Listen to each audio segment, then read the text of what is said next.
Welcome back to Sundays with Sakeenah. Today's conversation is deeply important and I think very personal for many. We're talking about human trafficking, survival, healing, and purpose. I'm honored to introduce our guest, Jasmin De Fina, a survivor, advocate, and executive director of Safe Hope Home. Jasmin has transformed her experience into a powerful force of change, educating frontline workers, pushing for better policies, and building spaces for women to rebuild their lives. We will start this episode with a trigger warning. There will be very sensitive topics discussed at this podcast, so please feel free at any point to stop listening and fast forward through any portions that you may find triggering to you. Jasmin, thank you so much for being here. Thank you so much for having me. So, Sakeenah does some work in the anti-human trafficking field. And one thing we've always mentioned is how trafficking doesn't always look like what you see on TV or the movie Taken. What does trafficking look like when it comes to your experience? Yeah, it's so funny. Everybody always says this to me. I'm also a dance mom, so when I'm talking to people about the work that I do, they're like, "Oh, you do like in the movie Taken," or even they refer to it as like the Julia Roberts, Richard Gere, and I'm like, no, that's actually like a customer and different topic altogether. Yeah, totally different topic.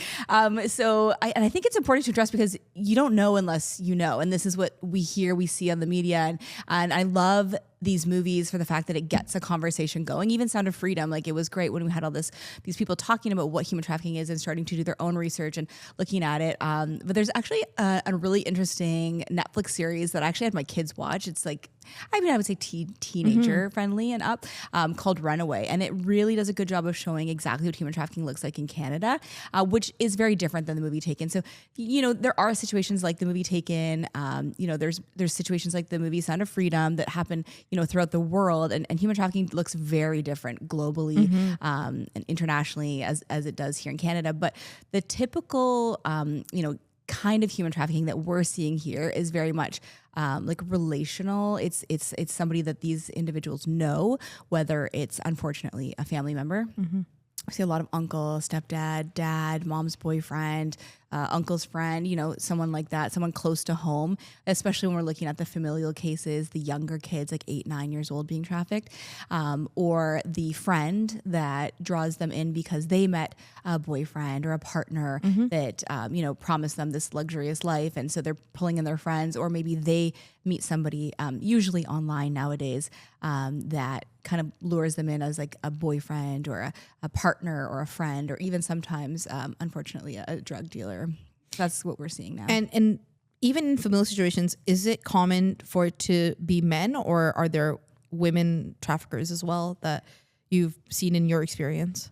Yeah, so majority of human trafficking is very much a gender-based issue here in Canada, and like sex trafficking. Not just human trafficking in general, because there's labor trafficking as well, and there we'd have a lot more men being trafficked.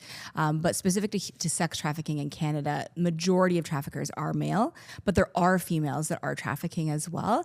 In the system, we're trying to navigate how do we understand that a little bit better, because a lot of times the women that are trafficking other women are also being trafficked. And so they're being coerced or manipulated or forced sometimes by their trafficker to do this to others. But sometimes there are women that are just independently trafficking others. I've seen that as well. And so we have a mixture of both, but majority it's men trafficking women.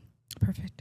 Can you share a bit about your journey, how you found yourself being trafficked and the steps that you took to kind of leave that situation, how you left? Yeah, for sure. So I was actually in university. So I was going to Western in London, and I was studying pre-med. My goal was to be a doctor, and I have Crohn's disease, so it's like a stomach problem, and I had to move off of residence, and so I was 8 hours away from my hometown. I came from a small town. If I went into my whole history, I have a high ACEs score, high childhood adversity. I was quite vulnerable, very naive. I grew up in the church. Like I was like, everyone would call me a goody two-shoe growing up. I didn't really go out. I didn't party. I didn't do anything. I was very naive to the world. I didn't know about these things. My mom, I was very sheltered. I wasn't even allowed to watch like TV shows that had swears in it, or things like that. So I didn't know about the sex trade or anything of the sort. I saw like some hip hop music videos, like when my mom didn't know I was watching them. So I kind of knew I thought like a pimp was like Snoop Dogg or something with like a big hat and like a furry jacket and a cane. So I didn't really know anything about it. So I come to Western, and now I'm like very vulnerable, very naive. 17 years old, so young to leave home. And I started to get really sick on campus because at the time, I mean, I'm a little older than I look, you know, it's the Botox. But you know, at my time, there was like no gluten-free options. There was no being able to cook in your room. And so unfortunately, I had to leave residence. So I'm like 8 hours away from my own community, my family, my home. What you've known your whole life. Yeah. And then now I'm being pulled out of residence where I made my new friends, and I'm living by myself with an older roommate who was like not very nice. So I was really isolated. I was a prime target. My mental health started to spiral. You know, I dabbled. I used like I didn't like. I was never somebody with addiction, but I did dabble into drinking a little bit, and I would say I misused it. Like unfortunately, a lot of young adults, and then one thing led to another, and I found myself in a strip club one day, and they offered me a job as a waitress. And so at first I said no. I was like, that's disgusting. I would never work in a place like this. You know, like God wouldn't want me to work in a place like this. But then they told me how much money I could make. And I was like, oh, well, maybe God will forgive me, you know. And he understands my financial circumstance. And I started to like let things slide and let, you know, my guard down a little bit. And then one thing led to the next. I found myself in Toronto. I met my trafficker at a nightclub, actually. And I even told him to his face. I was like, I heard you're a trafficker. I said, heard you're a pimp, and I'm not interested in one. And he kind of laughed, and he was like, yeah, I am a pimp, but I'm the nice kind. You know, I help, you know, girls to save money and to be protected. And I was like, oh, wow, that's amazing. He's like, yeah, and I just take a cut like a financial advisor in a bank. And I was like, wow, a financial advisor at a bank. Yeah. So I was like, wow, this is amazing. And he's like, I want to marry you. Like, and, you know, fed me all this story that every young girl wants to hear. Like, I want to marry you. I want to have children with you. I want to take care of you. This is just temporary. We're going to, you know, do this for a short period of time. You're different. You're not like the others. And, you know, the same thing that they feed everybody else. And then one thing led to the next. And I'm being beat up like every day and forced to do things I would never have imagined doing. And it kind of just spiraled. And it was like that for about 3 years. We actually even got engaged.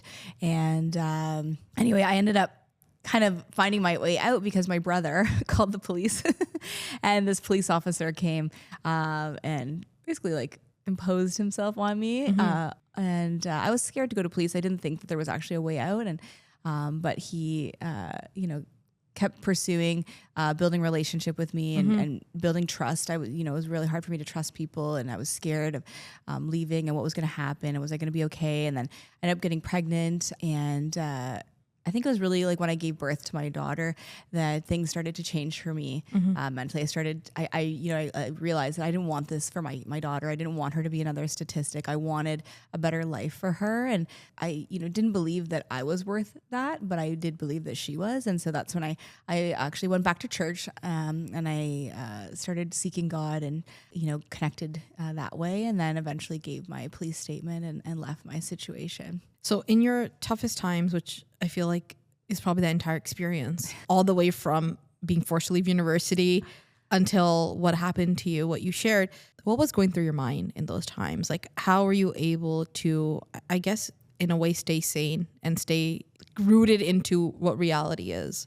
Yeah, I mean, it was tough. It was really dark. I felt like, so like I said, like in my early years, I was always, even as a young child, very seeking God always and like wanting to connect with God and speak to God. And I remember being like a little girl and like my parents would be fighting and, there'd be like plates being thrown and I would just be like in my room reading my little Precious Moments Bible and be like, God, like I just want to be close to you. And, as a teenager, I would try to like go away from all the stuff that was happening in the high school. Like I knew that I was different than everybody. I knew that God was calling me in my life. And I tried really hard to go the other way. But when I was going through these really dark times, I felt like, well, I turned away from God. I'm like disgusting. God doesn't even want me anymore. Like I'm awful. Like, I don't know. But then I would still be like, God, please, like, can you make a way? Like, I need out. Like, I still love you. Like, I want to live my life for you, but I'm so lost now. Like, I don't know what to do. And I would listen to like worship music or, like I would sneak into churches and like hide in the back. Or like, we actually had like a bunch of like girls that were working in the industry. They also believed in God and like different faiths. And we would kind of like sit in the back room together and like, minister to each other about like God and, like, well, I hope God still like loves us and wants something for us. And I think like those things kind of kept like a light at the end of the tunnel for all of us, actually. Yeah. So you mentioned that your brother is the one who ended up calling the police on your behalf. Yeah. So how did you share with your brother what was happening? Or was it something that he saw with his own eyes? Yeah. So my sister tells my mom everything, so I would never tell her anything. Like she's like the big mouth. If you want to keep secrets, don't tell your sister things. I was like, I know she's for sure going to tell my mom. And I was like the good kid in the family. Yeah. So my mom when she found out, she was like, not you. Like, I never thought that this would happen with you. And so I really didn't want to disappoint my mom, and I wanted to make her proud. And so I didn't want to tell her what was going on, even though we had a very close relationship. I really didn't want to hurt her or disappoint her. My sister, I knew she would tell her, so I didn't want my mom to find out. But my brother was just kind of like quiet and reserved. And he's been through some stuff himself. And so I knew that like if I could confide in anybody, it'd be my brother, and he wasn't going to snitch on me. Joke's on me. He did. But No, police force. Yeah, but it saved my life, honestly. I'm so thankful that he did that, because I don't think I'd be sitting here today if he hadn't. My trafficker was extremely violent. But yeah, I thought that like I didn't share everything with him, but like sometimes when there was like a really bad situation, I would confide a little bit. And he actually was the one that knew that I was pregnant before I did even. So he, I think once I got pregnant, he felt really like a big protective brother, even though he's like my little tiny jockey, but he's like 5 foot, I don't know, maybe 5'4" and like 100 pounds. he's like my big protective little jockey.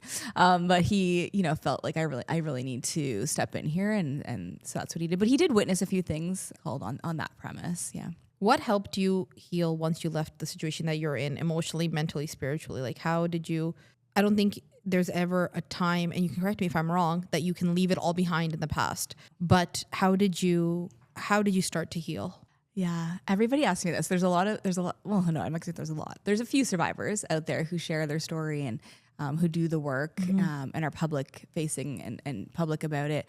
And people always ask me, like the officers that I work with or crime attorneys, people always say to me, like, what is like so different about you? Like you have like a light about you, and you seem so healed, and You do. And I mean, I don't think cameras capture it.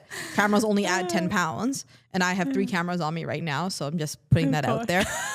But you really do have this light about you. Like it's the honest truth. And I'm going to ask everybody in the background that the audience cannot see, the director and everybody else, like, is that not the case? Everyone is nodding and putting their thumbs up that yes, that is the case. So It's not just what people say, it's the honest to goodness truth. Yeah. I always, people want to hear something like practical, secular, tangible, like, well, I can go to therapy once a week for 10 years and that I'll get that way. And I'm sorry, like, I feel bad that I can't tell people that that's what it is. And I know in this world, people don't want to hear about God, but like, I can't take God out of my situation. I have to credit all of my healing to God. I would definitely not say that I'm healed. There's hard days. There's times where my brain, plays tricks on me, or like shaitan, whispers some things, and I struggle. Sometimes there's days when I don't want to get out of bed. I'm like, why am I in this position? I can't do this. Like, this is too much.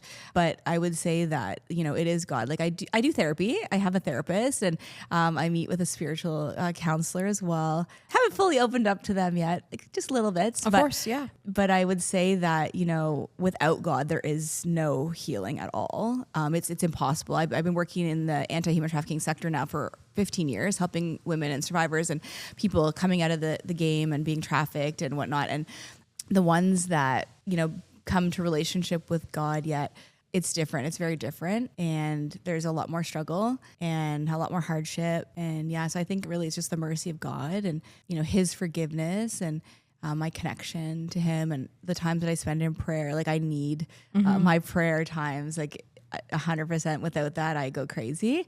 The times that I can't pray, I'm like, oh, what am I going to do today? And, it's a priority for me is to spend time with God. And that's where I find my healing. Wonderful. No, thank you for sharing that. That's profound because it's true. It's your traumatic situations that people go through, that healing, you're never fully healed. You never go back to who you were before that situation. But you're right. Faith in God brings us back to reality and to the hope that there's forgiveness and there's something better always written for us. So thank you for sharing that. Yeah. I know you mentioned you sneak into the back of churches and you had some other women that you were kind of in the same industry as you, and also your brother. But were there other people or organizations that you reached out to that you looked to for help at that time? Or was it just when you confided in your brother, it was just as a brother and you didn't think anything would kind of come of it?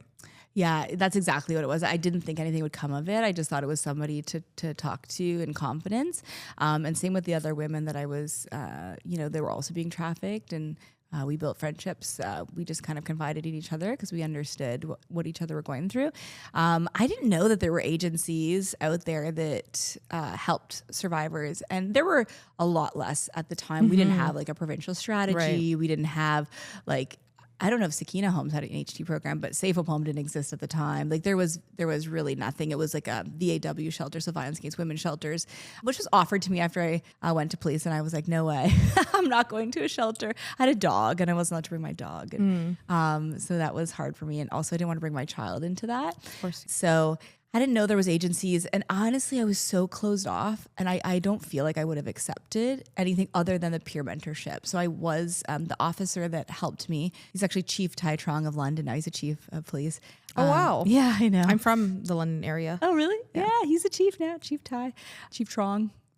And so he connected me with an agency called Sex Trade 101, and they were two survivors leaders, Bridget Perrier and Natasha Fall. They actually did a lot for the movement for survivors in Canada and helped with legislation and whatnot, and breaking down the stigma and the barriers. And they helped me and walked me through my journey and kind of told me what to do to get out. Because I went to this one church and I had asked them, well, I mean, I didn't ask. I would never ask for help. That was I'm probably still the same way. I don't ask for help. I'm like, I got this. I could do it by myself. I'm strong, independent woman who doesn't need anybody. We're working on this with my spiritual mentor said we need community. But I would not have asked for help. But the people supporting me said to ask the church if they could support me with like practical needs, like diapers for my kid and like grocery cards and whatnot. And they told me, no, that's not something that we do, but maybe try the Salvation Army. And so I was like, yeah, no. So I didn't reach out to any agencies at the time. No. Tell us about, you mentioned where you work now, Safe Hope Home. So what inspired its founding and what makes its approach unique? Yeah, so Safe Hope Home was founded in 2018.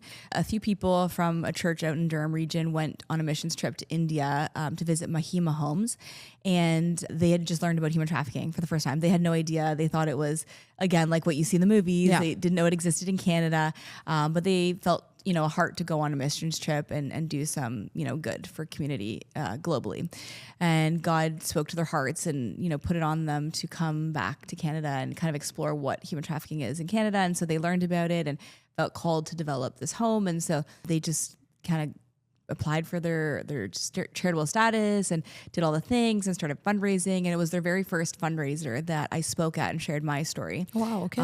Is how I got involved for the first time. And then they opened their doors. They started out in a church and just on donations, and they got ministry funding through the provincial anti-human trafficking strategy. And, God just kind of opened the doors for it all to kind of work out. And then when they had their first group of women in the home, they asked me if I would come and be a peer mentor and speak with the women. And so that's how I got involved. And for me, like the biggest difference for Safe, so they have a day program, which has like, a bunch of recovery programs where they learn about healthy relationships and kind of go into the details of the trauma that they've gone through and kind of scratch, at the root causes of, why they may have turned to substances, why they ended up being trafficked, things like that. And kind of dig into that family history, all the things. And they also reside in a home. So we have a home. Well, we had a home, 6-bedroom house that we rented that they stayed in. Unfortunately, it caught fire this summer. I heard that. Yes, it caught fire. So now we're in another temporary home and we're looking to buy our own place. But they stay in that home, they live in that home, they work on the life skills, building, a sisterhood with other women, going through it with them. And the staff support them through, getting their next steps in housing and school and work experience and whatnot, and connection to culture and, their religion and whatnot. And, I think for me, we opened up an outreach program, which I think really stood out from a lot of other agencies. In our outreach program, we serve the whole province and sometimes beyond. Wow. Depending where the women go, we follow. And I love that, I work at victim services as well and in York region, and I've done other work, and there's a lot of red tape and, liability, and I understand all that. But as Safe Hope, we get to work a little bit more freely in that we just meet them where they're at. we just love on them. Our mission is to show them the love of God and to be there to just love on them and serve them in any way that we can, and to even if that's just taking them grocery shopping, right? Like a lot of people don't offer that, and so for me, that's why I really wanted to stand behind Safe Up Home and the mission, because we meet the women where they're at. We do what we need to do. A lot of agencies laugh because we take like the most difficult cases. I'm like, yeah, bring it. It's fine. We can handle it. We understand it's typical expected responses of trauma. We understand how to support women going through that, how to just love them through those, really difficult times and moments. And yeah, so I think for me, that's what's different about Safe Hope and what I love about it and why I stood behind it. That's beautiful. Everyone can only hope to have someone like you as part of the organization. That's so wonderful. You've spoken to governments, you've spoken at events, you've spoken with, and you've worked with law enforcement, you've trained frontline workers, you work obviously with survivors as well. What are the biggest gaps that you see in how society supports survivors of human trafficking? Yeah. I know there's many. We could talk for hours probably about all the gaps. Yeah. But what are the biggest gaps that you see? This is a tough question because, we have to be politically correct sometimes to get funding. So survivor hat, me, not representing an agency, me, I feel like what I've noticed is how it's been set up from the top. Okay. And we can get into all the detail of the colonial history of Canada and how the systems are set up in a colonial way and the funding set up that way. And the systems are set up to not fully do what needs to be done, unfortunately. And until that changes, I don't know how we can really do what needs to be done to repair our community and the people of our community and to help the people in our community. It's great that we have funding, but a lot of the funding that's set up is either impossible to get as an agency. You have to meet so many different things to get that funding. And once you get it, there are parameters you have to meet there. And, everything's based on statistics. Well, with human trafficking, we don't have statistics. Very few people are coming to police. Absolutely. The statistics we have come from police. And so that, poses a big struggle. And so then people want to, I actually got asked this by some well-meaning people who fund, and they want to know the ROI.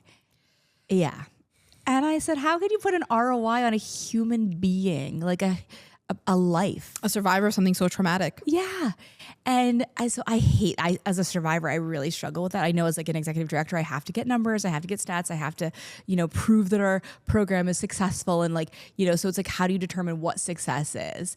Success looks so different for everyone. And so this is my biggest thing. And then without that, you can't get the funding. We also struggle being a faith-based organization and getting ministry funding. I mean, we have ministry funding, but you have to find ways to make your programming secular in order to have that, is difficult, because for me, like I said, I'll never take God out of my story. God is my story. I wouldn't be here if it wasn't. And also God. You were founded by a church, you said, right? Yeah. So there's things like that I think is really difficult, but also the different, victim services, for example, is given access to VQRP funding that they can apply for survivors. But you have to meet all these parameters to get that funding. And oftentimes people think, well, victim services is not doing their job. They're not giving me the funding, but it's actually how the ministry set it up. The other thing is people often associate victim services with police. And so they don't always want to go to victim service to get that funding. So there's so many barriers for survivors to access these services and supports. Trauma therapy, they get a few $100s, a couple $1,000s for trauma therapy.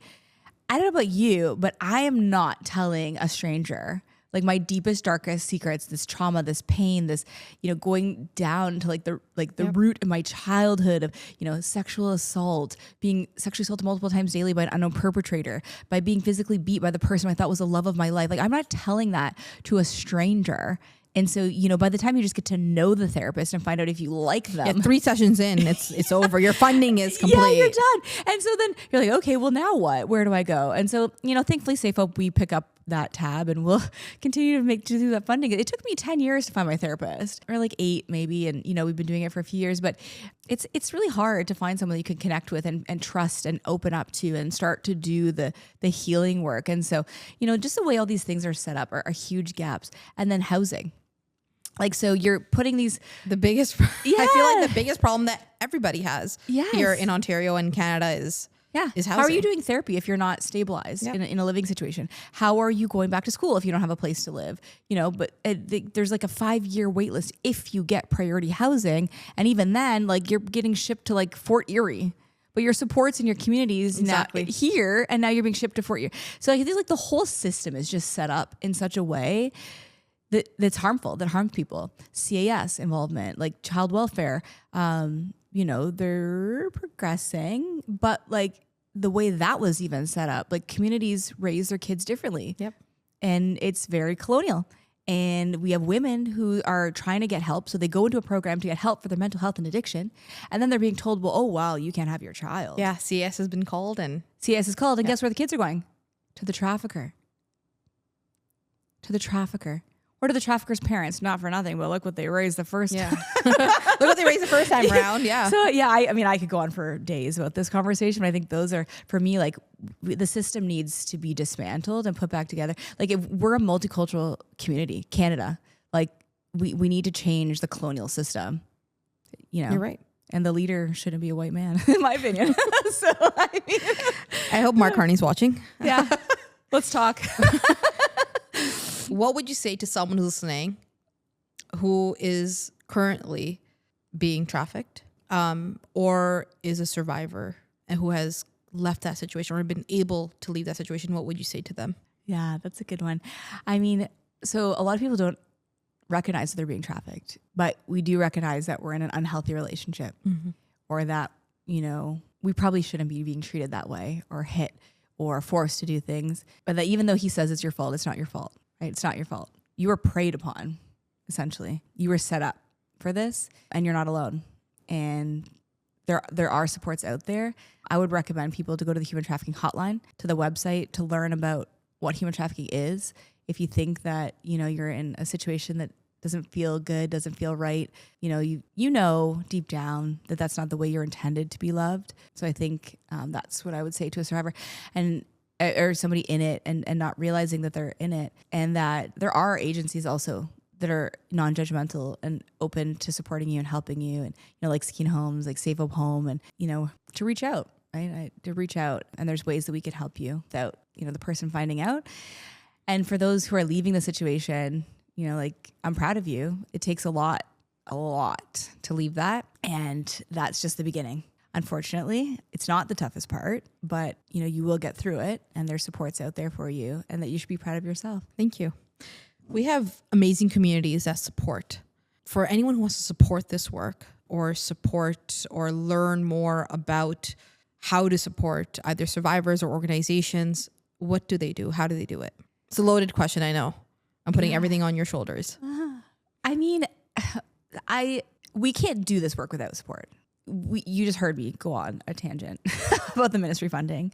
And I don't even think Sakeenah has ministry funding. No, we don't. Yeah, you should. We'll advocate for that. There you go. But listening right now. Yeah. And we have very little, we don't have enough to do what we do. So majority comes from community members and organizations. They can get a tax receipt, charitable donation, but we need the community. We cannot do this without the community. And it affects you. It affects everybody, from the bottom to the top, from the top down, it affects everybody. Like the people being trafficked, it affects the families, it affects the buyers, it affects the economy, it affects the people trafficking. So it's not like this is, somebody else's issue. This is all of our issue. It's happening in our communities. Like your property value is going to go down if you have trafficking happening in the house next door to you. And guess what? It is. It's in every condo building. It's everywhere where there's, money. That's where they're going. Like they're not going where there's no money. And so it affects everybody, and everybody needs to understand that. Everybody needs to open their eyes to the issue, and everybody needs to come together as a community to support. So come out to the events, learn about the issue of human trafficking, support financially, volunteer for the organizations. We could always use volunteers and people. And I feel like a lot of time men feel like, well, what can I do? Like, this is like a women's issue. But what you could do is you can talk to your friends about like not buying sex. Like, people are not for sale. Like, we're not a commodity to be bought and sold. Women are supposed to be cherished and honored. And, people purchasing sex are not cherishing and honoring women and girls. And I say girls because majority of people being purchased are young girls. Men unfortunately want to buy little girls. And so we need to speak out. Like, when you're out with your buddies, you're out with your friends, when you're at a family dinner, I know, the conversation's not comfortable, but have it. You need to have it.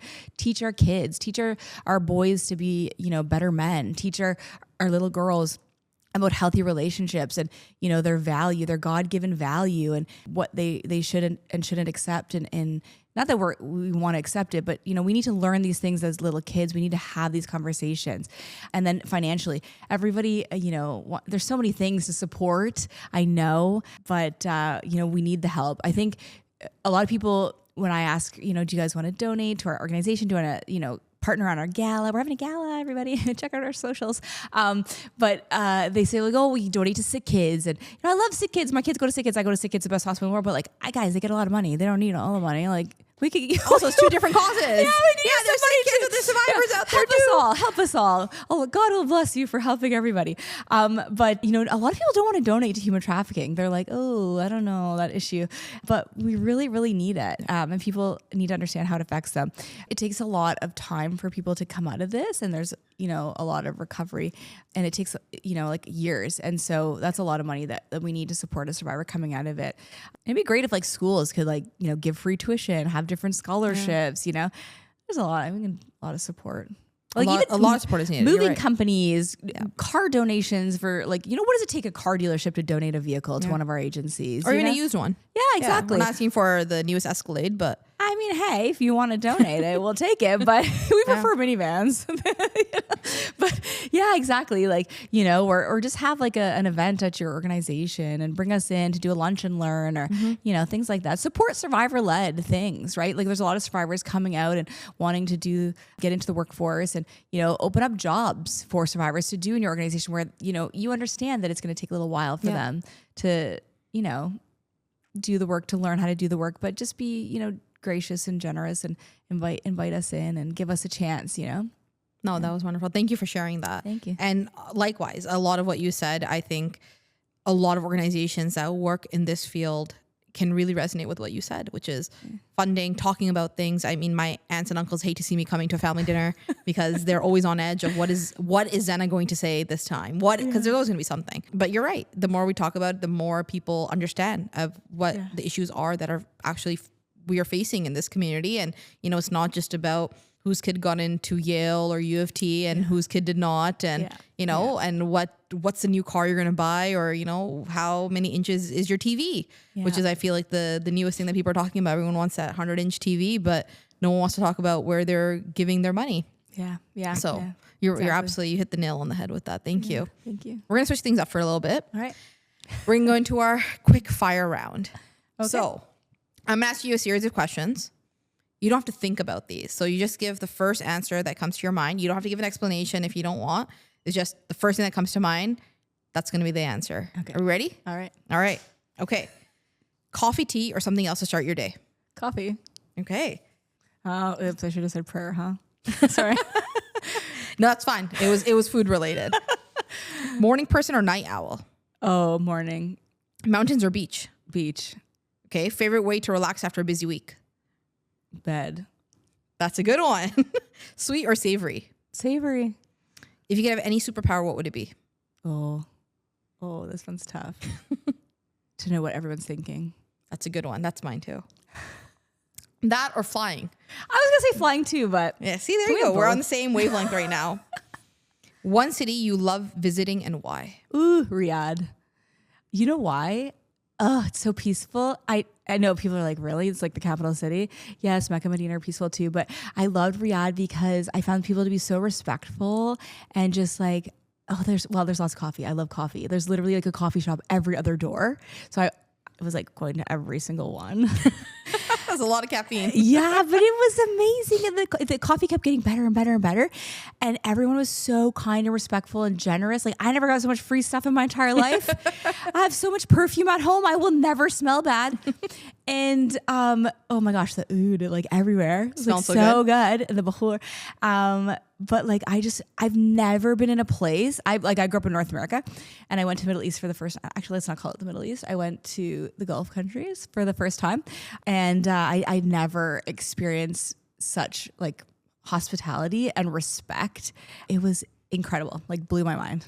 Amazing. So I've never been, so now it's going to be on my bucket list to go for sure. Favorite book, movie, or TV show currently?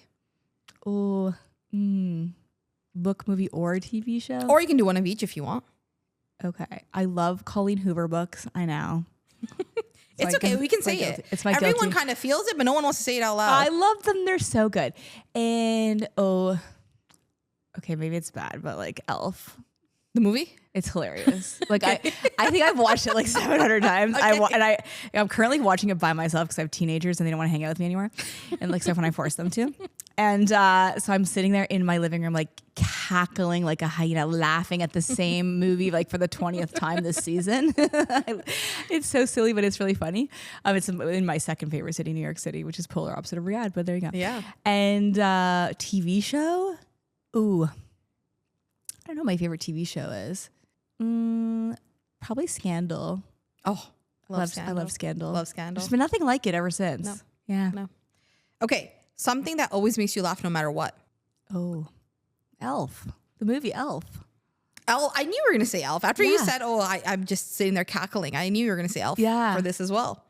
Okay. If you knew a meal was going to be your last meal, what would you have? This is my favorite question to ask people. Steak. What about like sides, drinks? Broccolini, asparagus. Wow. Lots it's of your garlic. last meal. It doesn't have to be healthy. Mashed potatoes. There you go. Now we're going the right trajectory.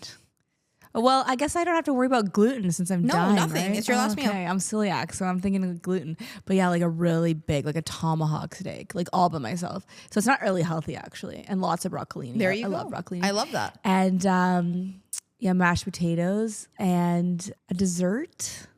I don't know. I don't really love dessert. You're not a dessert person. Chocolate, I guess. Chocolate. Maybe I would try one of the desserts from Saudi that I couldn't try because of my celiac. There you go. And there would be coffee, lots of coffee. And lots of coffee. Lots of coffee. I wouldn't worry about like how many glasses I'm having. Perfect. Thank you. I love doing the quick fire rounds because it's so good to see people in their natural element because you have to just give your answer right away. So funny. Perfect. Is there anything else that you want the listeners to know? Anything at all that you would want them to know? Oh, I don't know. I think for me, the one message that I always want to share with people that I want everybody to understand is that human trafficking isn't something that's happening to just those girls or those people.